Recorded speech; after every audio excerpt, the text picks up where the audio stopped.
Well, that was a nice break. I hope everybody had a refreshing break. And we are now on to our first session presenter for today. And I'd like to introduce Jennifer Hoffman, Manager of Books and Borrowing at Denver Public Library. It's all in the details, absolutely. So much of library work is that way, but particularly anything having to do with resource sharing. And just a little bit about Jennifer. She is a fourth generation Coloradan. And she is also a member of the, serves as the chair actually of the Prospector Resource Sharing Committee. So, with her thoughts on her presentation are that with many new libraries of all types and sizes having joined Prospector, this annual resource sharing conference is a great opportunity to provide some visual, interactive, and statistical clarity, always a wonderful thing, around why the little things from paging slips to workflow to rubber bands make all the difference in successful request fulfillment and return. So with that, I am going to turn it over to Jennifer. Welcome. Thank you, Sarah. Can you hear me okay? Sure can. All right, Perfect. Great. All right, I'm going to go ahead and share my screen. And we'll get started. All right, can everybody see my exciting slideshow? Yes, indeed. Excellent. I love the colors. Looks great. Thank you. I went a little rogue here. I wanted lots of visual excitement in order to live up to that promise of visual interactive. And also just to try to illustrate just how active and dynamic the Prospector ecosystem that we're all working in is. So let's go ahead and get started. For anybody who's been working with Prospector for a while, anybody who is part of the Prospector Resource Sharing Committee, we've talked about the importance of best practices a lot. We circle back on it a lot because things change over time. We try to have quarterly meetings, and things have gotten a little bit disruptive over the past few years for some unknown reason, meaning we don't meet as often as we might like. And in the process of moving through a pandemic and reintegrating library services as the world has come back to itself, we've had a lot of change in who is prospectoring. Many long-term prospector folks have retired, with new folks coming on, and we've had so many different new libraries coming on board that seems like a good time to just highlight best practices and how important they are in being a prospector partner. So we're going to talk about the role of complexity, consistency, context, communication, and even grace in working with prospector materials. And we just have to acknowledge the complexity. There's that old adage that it's good to share and share alike, and libraries live by that maxim.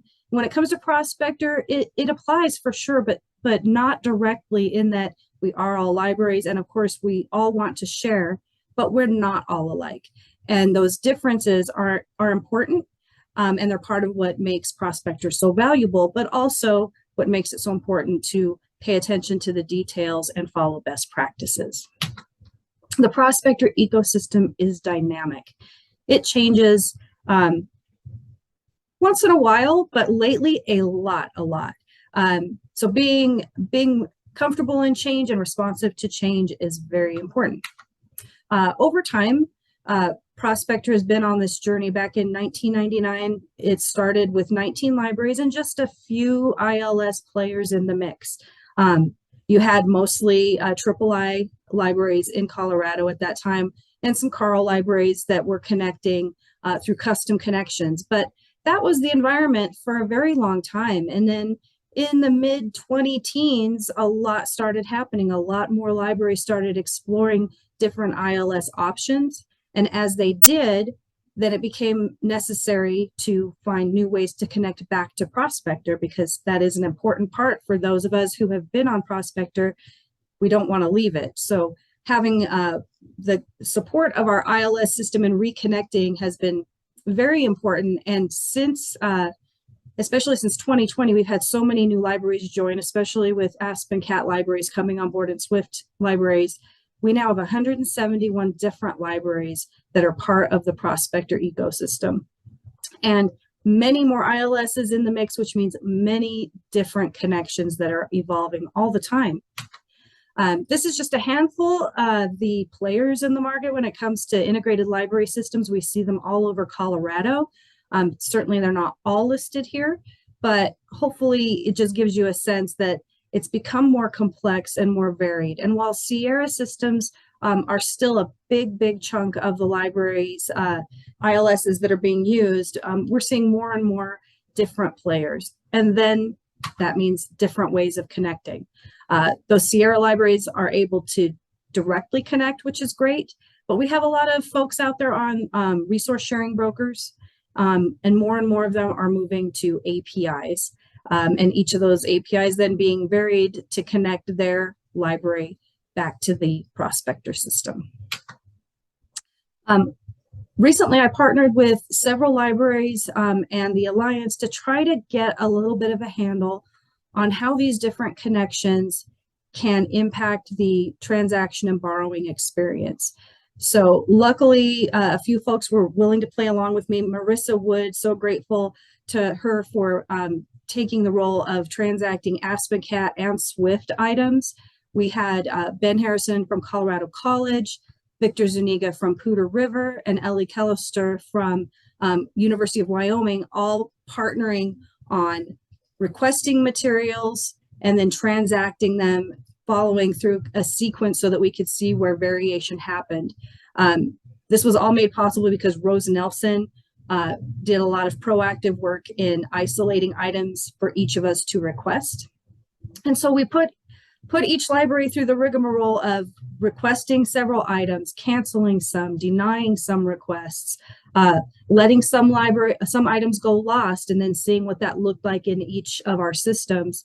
And then also what differed if things just went through the standard transaction process, and what kinds of things would happen if a customer returned an item directly to the owning library instead of back to the Prospector library they had borrowed it from.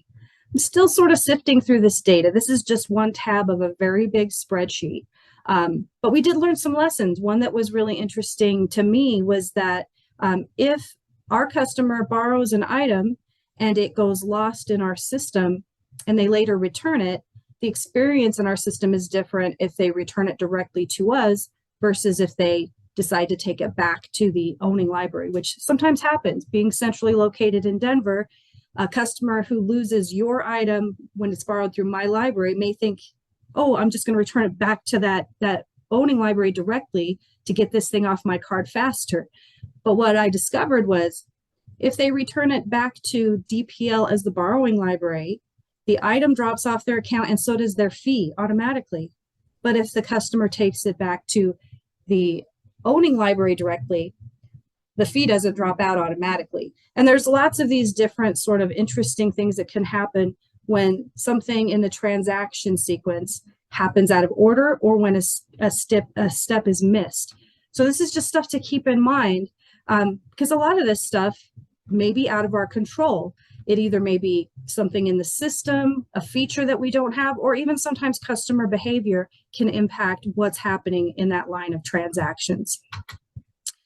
So what I would really encourage us all to do is to find those places where we do have consistency and really lean into that consistency because there is a fair amount that we can't control. What we do know is there's these core steps that are the same no matter what. If someone wants to request a Prospector, they go to the Prospector catalog and they place that request. And that experience is largely consistent for everyone. And then a library's page to fill that request. And that library hopefully finds it on their shelf and fulfills that request. And when it arrives at the borrowing library, it's transacted in that local system using the buttons and features that system has available to them. And if all goes well and their customer returns it as they're supposed to, it's eventually routed home. So we have those core steps, that skeleton of functionality that we can all hang our hopes on. However, within that, there's a flow that can be varied depending on the library and their system. Requesting, as I said, is consistent. And then there's the shipping process, which thankfully we have Click and Western Peaks to help move materials from place to place.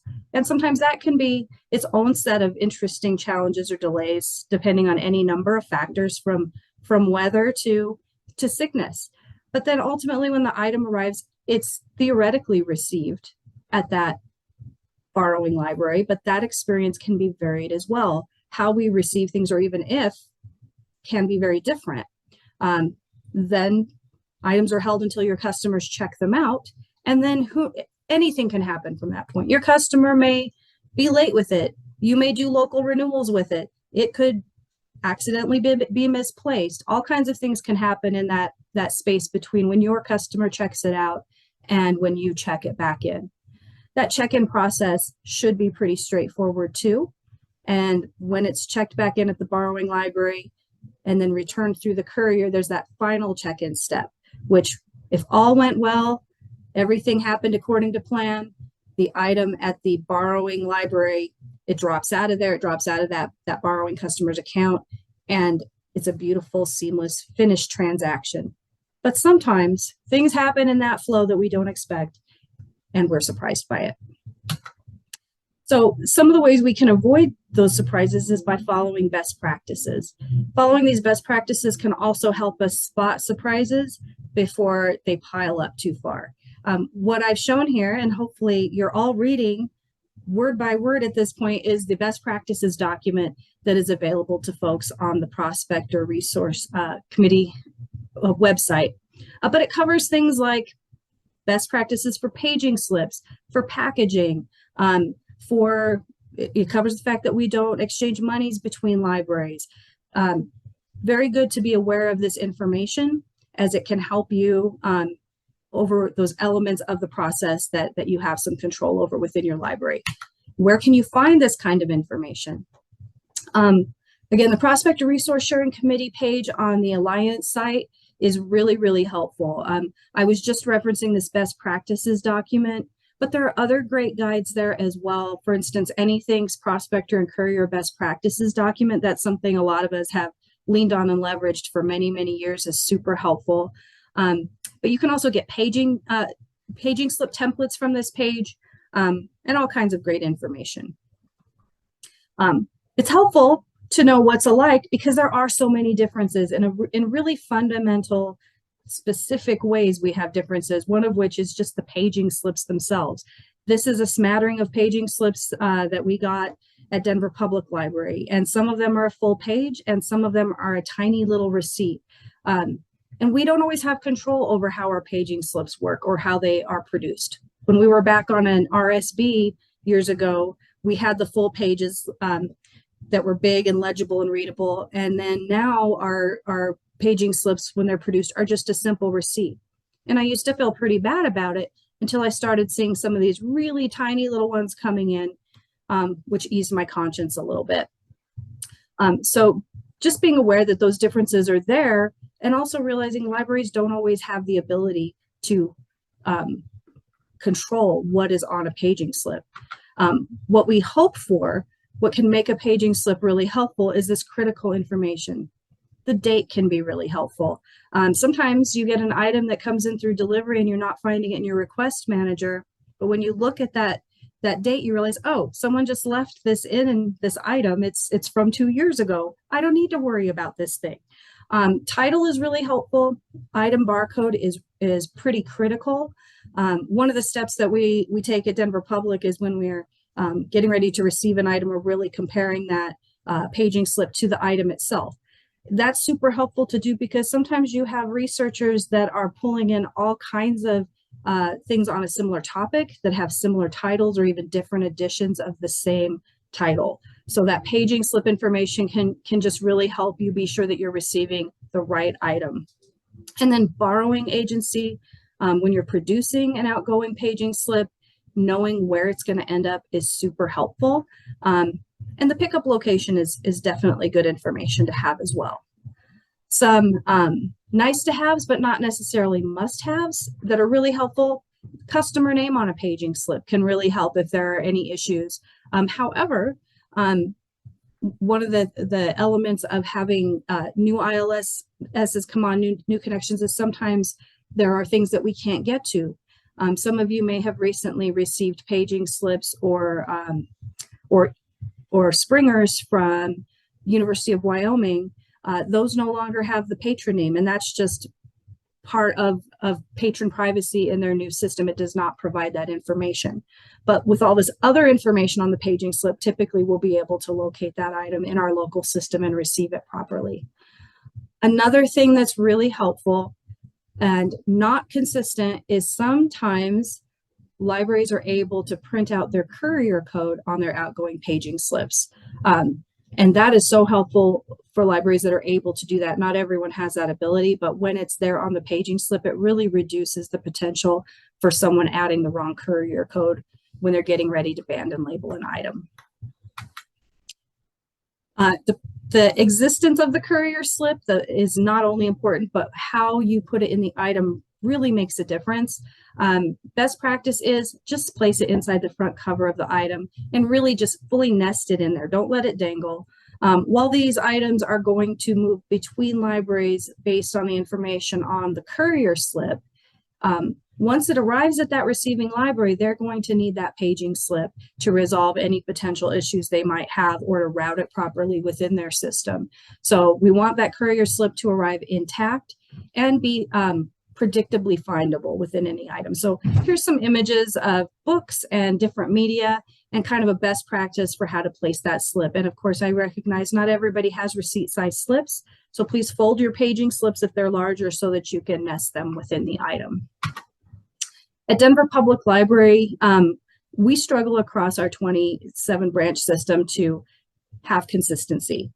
Probably like a lot of you, we have some newer staff, and some branches do a lot more prospectoring than others. So we created this mnemonic device to try to help them do courier banding consistently. And so we use this 3-2-1 courier labels properly done mnemonic. The 3 is to neatly band together no more than 3 items for the same destination library, or when you have an item that is 3 inches thick or thicker, then you're going to band that item individually. So here are some examples of what we don't want to see, the Jenga tower versus what we do want to see, which is a nice, succinct little package that moves easy through the courier. And here's another example of, yes, looks great when you just have one item that's 3 inches or thicker, band it individually. You can band media and books together so long as there are 3 items or less, and making sure that you're doing that consistently so those bundles are manageable. The 2 in the mnemonic device is properly place 2 rubber bands around the bundle. And it matters how you place those rubber bands. You're going to place the first one horizontally around the bundle, and then you're going to take your courier slip, and of course I'm picturing an old courier slip here, but you're going to take the current courier slip and fold it around that horizontal rubber band, and then you're going to staple the top of the courier slip, being careful to avoid stapling into the rubber bands, with the routing side up, with the code side up. And then that second rubber band gets placed vertically around the bundle to hold that slip in place. So that's what we want to see. Keep in mind, don't over process. Don't need to put a ton of rubber bands on things. 2 will do it. Keep in mind that the person at the receiving end has to remove all of those rubber bands that you put on. And we also want to avoid having situations where we've got a paging slip dangling from the bottom. And sometimes we receive things where someone's just stuck a courier slip sticking out of the item. Please take the time to put the courier slip around that band so that it arrives intact. And for anyone who's feeling sad and nostalgic for Mobius, I included an image of a outgoing Mobius courier item here. The same banding and labeling applies, although of course Mobius is gone for the time being. Looking forward to connecting with them in the future. The 1 in the 3-2-1 mnemonic is find the one correct courier code. This is sometimes a little easier said than done, but the Click website, clickweb.org courier lookup tool is fabulous and a great resource for all of us. And I really encourage you to lean on any staff who are using the site to pay attention to the notes. I like to use the example of the Air Force Academy. When you put in Air Force Academy, there are two options, but the notes clearly tell you only use one option for Prospector materials. So anything that's a Prospector gets sent to C324. You never want to use United States Air Force Base Library C329 for Prospector items. So we talked about consistency, we've talked about complexity, but it's important to consider context. There are so many different libraries that are participating. Some are very large, some are very small. Some aren't actually lending to a patron database. They're using materials for their staff. And all of this complexity is helped if you can consider context. And it can also help us in how we communicate with one another as well. I include this image for Denver Public Library. A daily delivery comes in and our staff are pulling those courier bundles out of each of those bins, removing the rubber bands, and then they're opening each item and looking at the paging slip to see which of our 27 locations that specific item needs to go to. So I bring this up as context for folks who may not have multiple branches. They may not realize that that courier or the paging slip really is super important. From the minute it hits our main delivery site at the central library, we refer to that paging slip to get the item to where it needs to go. And just the sheer volume that some libraries deal with, making sure that you're consistently banding and labeling things makes those many bundles that much more manageable. But we also need to keep in mind too that local processes may make a lot of sense to us, and sometimes it may not make sense to others. So just being open to that information and having a sense of curiosity and interest about what others are experiencing, and then referring back to those best practices when things aren't known can be very helpful. Communicating goes a long way when we don't have the answer or when we need to solve a problem. And I hope everybody has seen and is aware of the Prospector contact list, which is also on that Prospector Resource Sharing Committee page. I highly encourage that you bookmark it. I use it every single day, multiple times a day, and it's such a great tool. If I am trying to solve a mystery, and the only piece of information I have is in a note in my ILS, the agency code, I can look up that agency code in this Prospector contact list. Just hit Control F, put in the piece of data you have, and it's going to typically find that library for you, and you'll find that day-to-day Prospector contact and be able to reach out to them directly. This spreadsheet here, the Prospector contact list, is really intended to be kind of a one-stop shopping for anybody. So you'll be able to see what ILS folks are running. You see their courier code there. You see their Prospector daily contact and their delegate. And you can also access from here all of the different item barcodes, prefixes that are in use at the different libraries, which can be very helpful. Every once in a while, you might encounter an item that the only thing you have besides the item itself and the title on it is the item barcode. There, like once in a while we get things that don't have ownership stamps, and if we have to solve a mystery, being able to look up the barcode prefix to find out which library owns it is very helpful. So just know that that resource is there for you when you need it. And then some communication tips. Personally, I like to email, although the phone numbers for everybody are there. But sometimes email can be really helpful because you can actually send people information and not like mishear digits or that kind of thing. Like sometimes I get voicemails and people are telling me a title or telling me a barcode, and that information isn't always super clear in a phone conversation. So I love to get email, although phone is fine. But if you do email folks, it's great to include the item barcode for any issue you're encountering, the title. Format can be very helpful. And then when you have that information, the customer name can also be helpful. And I love it when people send me this information in a copyable format versus being a screenshot. Sometimes folks will send me like, we've got 6 boomeranging items. And if those are set and I'm able to just copy and paste those item barcodes into my ILS, I can resolve those issues a lot more quickly. Attaching a spreadsheet if it's a ton of items is also helpful. But I also realize like sometimes you just have a quick question. Just reach out to those folks and get the answer that you need. And as you're reaching out to one another, considering all of the factors involved, this knowledge that we have this very complex system with sometimes a limited number of areas of consistency, and being cognizant of the context that we're working in. Some may be very big libraries, some may be very small libraries. We need to extend grace to one another, acknowledge that things don't always go as planned.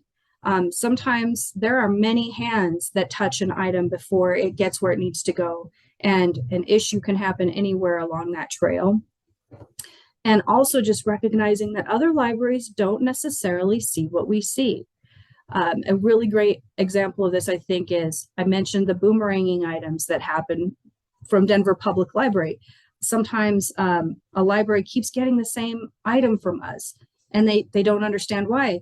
And the volume that we do, we don't really have a report that tells us when something is getting filled for the same customer over and over again, and kind of rely on those libraries to say, hey, stop haunting me with this item. We discovered that we had an awful lot of boomeranging items going to the state library. And in talking about it with a state library contact, we were talking through like, well, so the item's coming and you're receiving it and then checking out. And they said, no, wait, we're not receiving it. And so my brain went to, oh, well, that must be the issue. If you're not going through that receive step, then our system is never getting the fulfilled message that tells it shouldn't keep sending it back to you, which seemed like an easy fix, except that library doesn't have a receive function. So asking questions, being curious, being open can sometimes help us get to a solution, but then it can also sometimes just help us see like why something's happening, even if we can't do a proactive fix. We can figure out like why this happens a lot and be ready for it. And then in the very end, just assume positive intent. We're all in this together. We're all libraries wanting to share. And sometimes these clunky things happen, but together we can get through it. So having gone through where to find best practices and highlighting some of the common ones, I think it's time for a knowledge check if you're all ready to play along. And I'm going to lean on Winnie here. Winnie's going to help me run you through this knowledge check. Winnie, are you ready?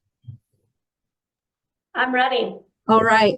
So on your screen, you should see this question, and you should also see a box that allows you to answer it. So question 1, true or false? It is not important to date outgoing paging slips. I'm seeing lots of responses come in.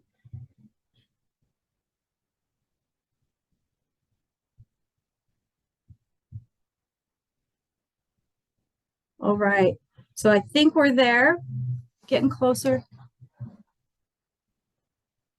All right, so I'm going to go ahead and end the poll.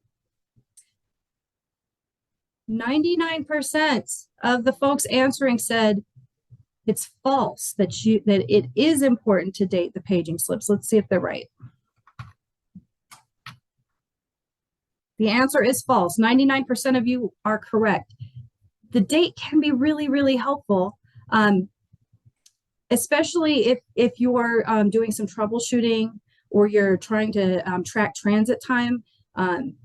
Sometimes we might have some issues with transit, as Sarah was talking about earlier. It can be helpful when you're doing some of that reporting if you're having a delivery issue. So it absolutely is important to include that date. And it's one of the few pieces of information that you actually have to put on, or that you have space to put on those new courier slips. All right, let's go to question 2. Question 2, you should always use this courier code to send prospectors to United States Air Force. Go for it. Is it A, B, C, or D?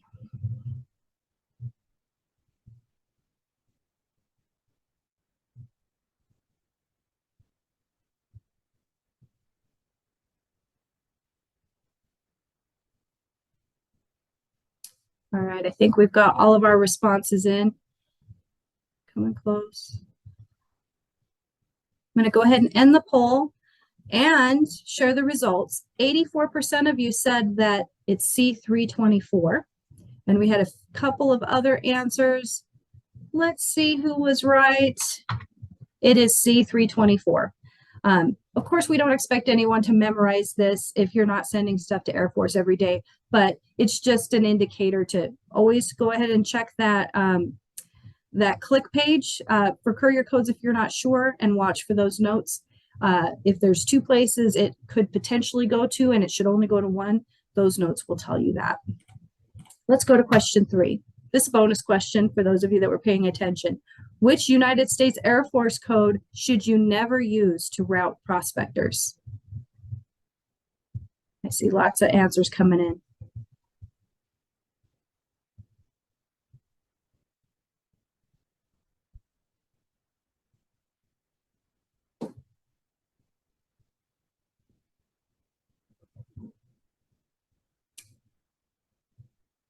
All right, I'm going to go ahead and end the poll.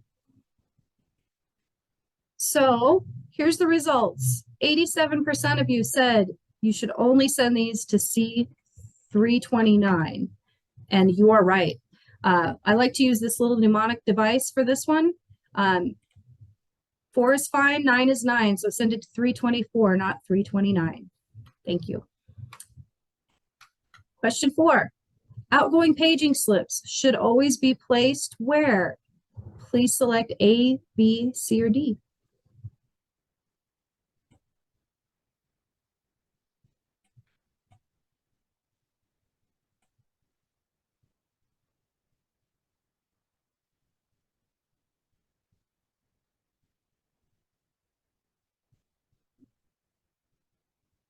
All right. Looks like we got lots of answers coming in. I'm going to go ahead and end the poll and share the results. 96% of you selected D, and you are correct. You always want to nestle that paging slip snugly inside the front cover of the item so it's easy for the library receiving it to find. Question 5. What's wrong with this picture? Take a minute because there's a couple of answers that are accurate here. Please select all accurate answers.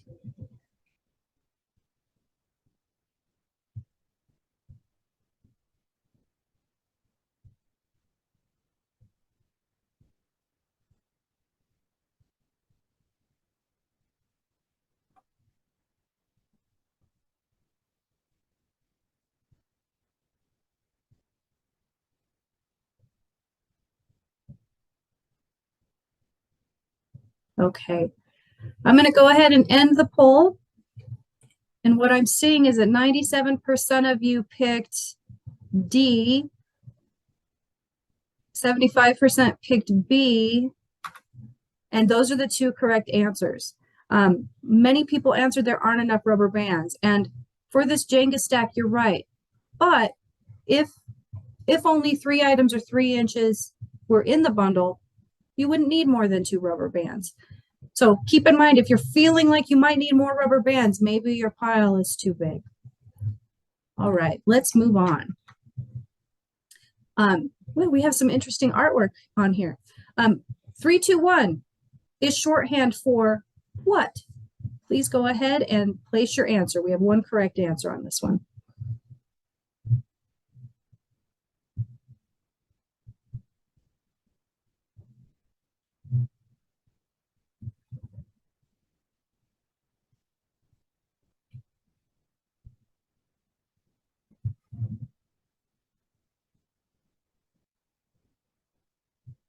All right.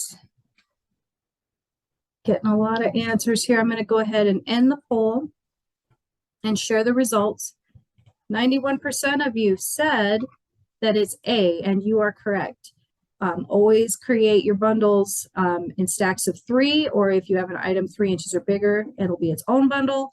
Place 2 rubber bands properly around the item, and go ahead and select the one correct courier code. All right. Number 7, After receiving a prospector request, do this with the paging slip.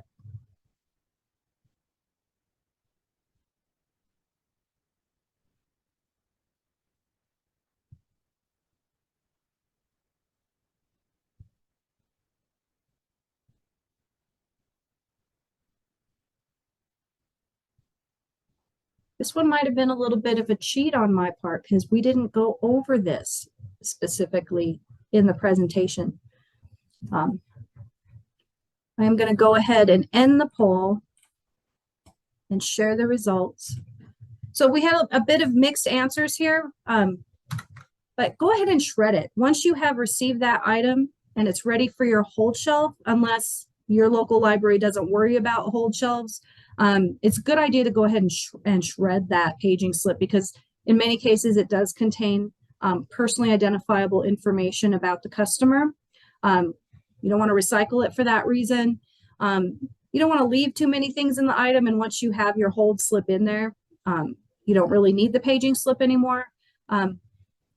I love the file and retain it for 3 years. And it's very possible that some libraries that might be their local practice, but just in general, you don't need to do that. Shredding it is fine unless your local practice is quite different. Let's go on to question 8. Do this. Hi, Jennifer.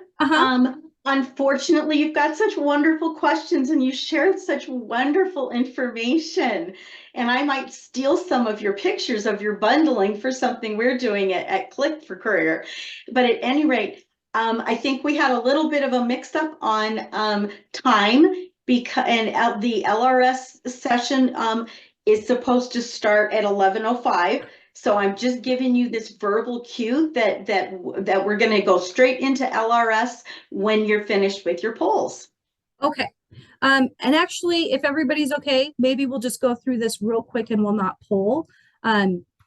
Just a reminder to everybody that to find the correct courier code, you're going to go to clickweb.org. And then, or sorry, to find the specific contact, you're going to go to the number D, letter D, access the prospector contact list. Again, everybody bookmark it. It's a great idea to do. And then 9, how long should you keep prospectors on your hold shelf at the borrowing library? You don't want to keep them too long. The answer to this one is 7 to 14 days. So keep it on your hold shelf no less than 7 days, but definitely pull it and send it back home at the 14th day if your customer doesn't pick it up. And then let's go ahead and true or false, it's okay to use the claim return function in your local ILS if your customer claims they returned a prospector loan. I will say that we have a lot of problems with this. There's not a way for us to automate not allowing that function. So sometimes it happens, but we really don't want it to. Keep in mind that if you use the claim return function in your local system, it can sever transaction links, and that can prevent proper resolution of those items. So please train your staff not to use claim return. It's a bit of a headache for us. It probably is for you, but just wanted to highlight that as one of those prospector best practices. And I'm not sure that we have a specific winner, so I'm just going to say you are all winners. Thank you, everybody, for doing such a wonderful job every day to support your customers through Prospector. And I just like to end with, the library is a growing organism, which is change, and the growth piece definitely applies to Prospector. It's going to keep growing and changing, and thank you for being a part of that change and supporting a healthy Prospector ecosystem. Thank you. I love that you ended with that. That's one of my favorite quotes from Ranganathan. It always pertinent. So thank you, Jennifer. That was absolutely wonderful. You're welcome. Have a great day.